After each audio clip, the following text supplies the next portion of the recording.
programang ito ay rated SPG.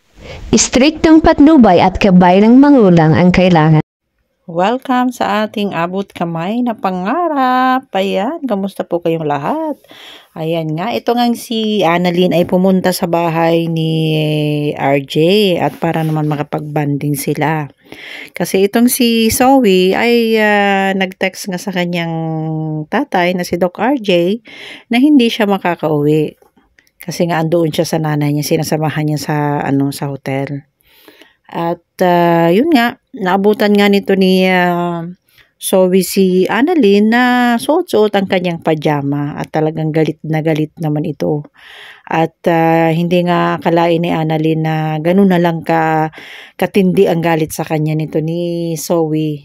Kasi ang alam niya, mabait naman itong si Zoe pero hindi naman talaga ganyan kasama.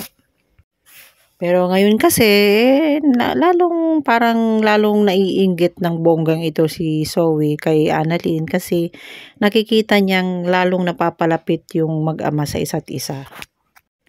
Lalo na nung nalaman ni Zoe na mag-marshmallow nga sa labas doon sa kanilang garden, mag-iihaw sila ng marshmallow ng kanyang tatay, lalo naman talaga itong nabwisit kay Annalyn at nangibabaw nga yung galit ni Zoe. At pinipilit nga ni Zoe na maging okay pero halatang-halata naman sa mukha niya na talagang naiinggit at nanggagalaiti nga siya sa galit kay Annalyn dahil nga sa bakit andoon sa kanilang bahay. At yun nga, nung andoon sila sa labas ng kanilang bahay sa may garden, nakakita si Annalyn ng bituin at nag-wish nga itong si Annalyn na sana daw maging okay sila ni Zoe at magkabati na sila. At si Doc RJ naman ay anong tawag nito? Ang sabi naman ni Doc RJ ay sana laging ganito yung mga anak ko nagkakasundo.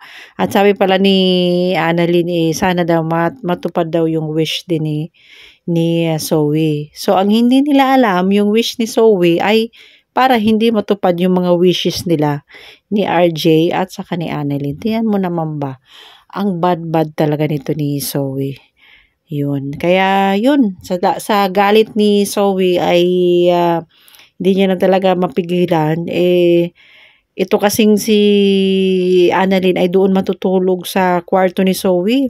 So lalo siyang nagalit at talagang nanggagaliiti nga ito sa pagkainggit. Kasi syempre kwarto niyo yun.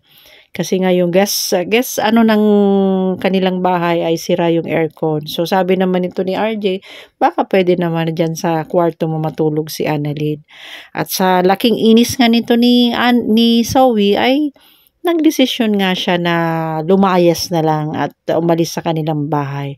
At pinipigilan nga ito ni Annalyn na wag umalis kasi hindi naman ganoon na kailangan siyang umalis.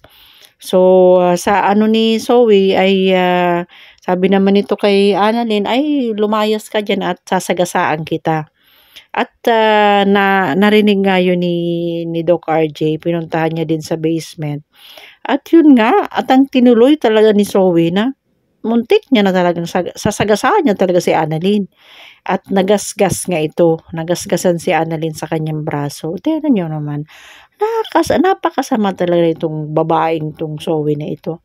Manang-mana talaga sa nanay niya, di ba guys? So, yun lang guys, yung ating mga aabangan pa sa susunod na kabanata sa Lunes. Ayan. Sana wag po kayo magsasawa na suportahan ng ating abot kamay na pangarap. Diyan lang yan sa GMA. At yun lang guys for today's episode. Maraming salamat. Love. Bye-bye.